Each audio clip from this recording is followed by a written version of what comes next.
Hey guys, this is Sister Ayana, and this is another week of the Power Spark movement here on the Midweek Worship. So last week, Minister said did an amazing job with word power, and so this evening we're just going to dig more into word power and how to use it. All right, so I know for a fact all of you guys have seen The Lion King, whether you've seen the old school 1994 Lion King, the best one, or the new not animated, but the new like real life one. Either way, you've seen one of them, right? So we know that Simba inadvertently gets his dad killed, right? And he runs away and he ends up living with Timon and Pumbaa, and he grows up there. We know that Nala, his best friend, comes to get him, and he's still unsure of whether or not he should go back and fight for the kingdom that he knows is his. So the monkey takes him and he shows him a reflection of himself. And he thinks he's going to see his father, but he sees a reflection of himself, and he says, "That's not me." And then all of a sudden, you see these clouds move, and it's Mufasa. He's in the clouds. And Mufasa says, "Simba, you have forgotten me." And Simba goes, "No, father, I would never forget you." And he says, "You've forgotten who you are, and therefore you have gotten who I am." And that's really what I want to talk to you guys today about, is remembering whose you are. All right, and we're going to be coming from the subtopic of encouraging yourself. Okay, so if you would turn with me to 1 Samuel, the 30th chapter, we're going to dig into this a little bit. Okay, 1 Samuel, the 30th chapter, and I'm going to read a few verses of this. All right, so David and his men reached Ziklag on the third day.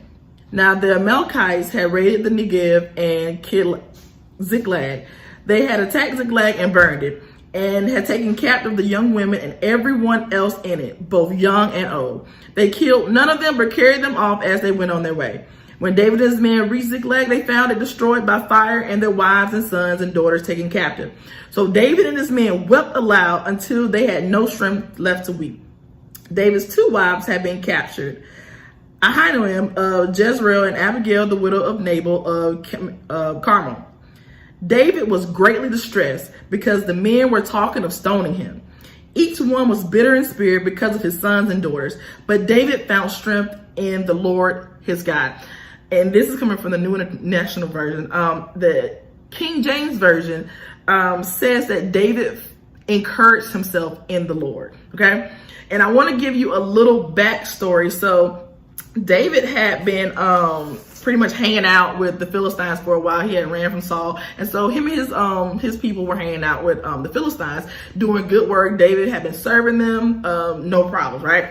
And the Philistines, they're about to start attacking Israel, and they was like, I'm not really sure David and his people should be still with us.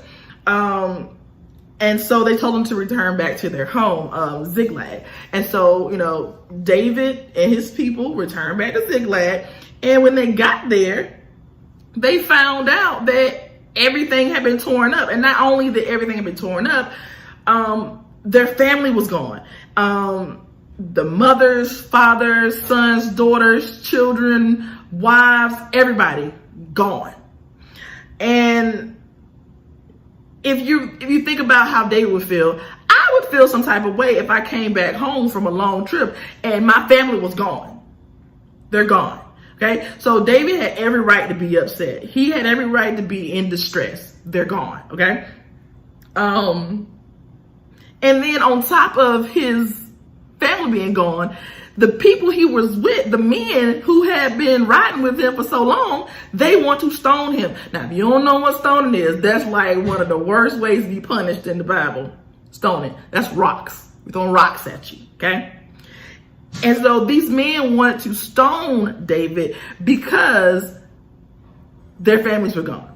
And so David, he is in distress. But in the midst of being in distress, David encourages himself in the Lord. And maybe you, like David, have been going through something in your life. Maybe, your classes are not going as well. We're getting to the end of the school year. You didn't do as well as you thought you could have did in your classes. Maybe your friends are acting up. Maybe your parents don't understand, what you got going on. Maybe you're dealing with bullying, cyberbullying. Maybe you're dealing with that awkward stage, whatever the case may be. There's a reason to be in distress, but my point this evening is that we shouldn't stay at that low point, okay? And I have 3 points for you. The first point is to wait for the but. All right. So if you start the chapter 30, it tells us, that David goes back to his home and all this stuff has gone on. And everybody's upset and crying and weeping, but then there comes a but. Now, if you know anything about the English language, you know that a but means that something comes after that, right? A but means that whatever you were going through is not going to last forever, all right? That but means that sunlight comes in the morning. You won't always stay in the darkness, all right? And you just have to, number 2, believe in the power of your words. All right. So here's that word power coming into play. This is where your faith comes in. Your word power, using your words, have the power to change the situation.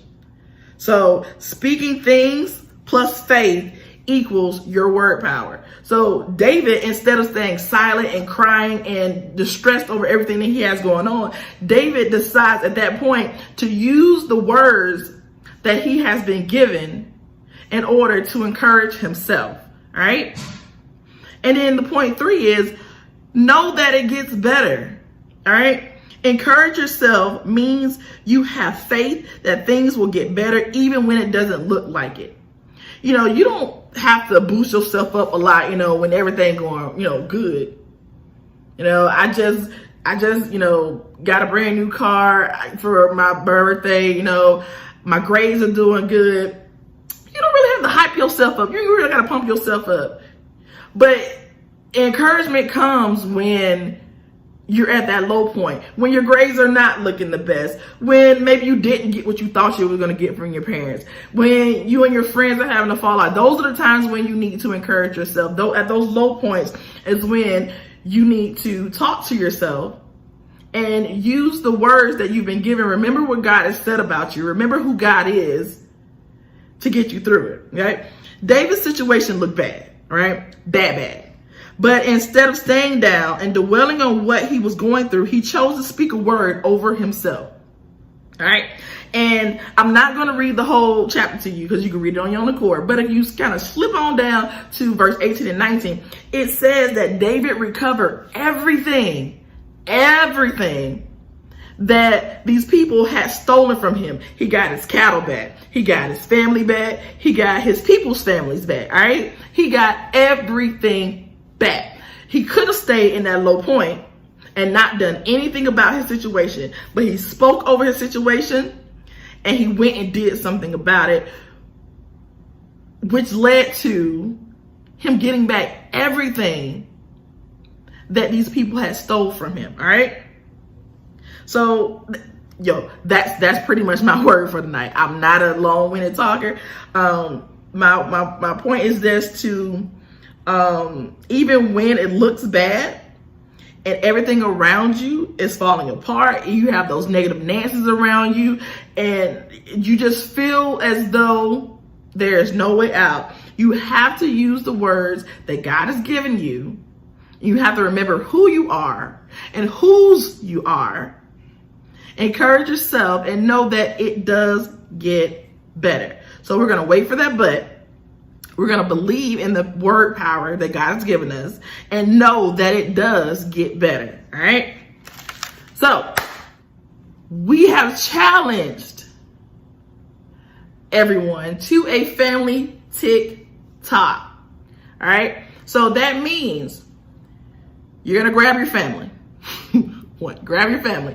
And you're going to make a very nice TikTok that doesn't have any cursing in it, that doesn't have any, you know, provocative dances. It doesn't necessarily have to be one of the ones that we suggested, but make it clean, make it family friendly. And you're gonna send it to me. All right. You have until Thursday. That gives you 2 more days. No, that gives you 1 more day to send it to me. Have it to me by Thursday. Okay. My number will be on the church Facebook page. Send it to me, and then we're going to look at all of them. We're going to post them on the site on Saturday, so everyone can view them. All right. This is supposed to be fun. I am really excited to see what we can do. Now, I am going to challenge the Brown family. That is actually Tyra Brown and her family. I am challenging you. I'm also going to challenge the Lawson family, my girls. I'm challenging you as well. Let me see. Also, I am going to challenge the Blanding family, Deacon Blanding and your babies. I want to see you TikToking, all right? So make sure you get your TikToks in. That's all I have for you this evening. Make sure you do what? Share, because last week we lost. But, you know, it's all in good fun, but we really want to stay on top. So go ahead and share with your friends, share with your coworkers, share. Peace.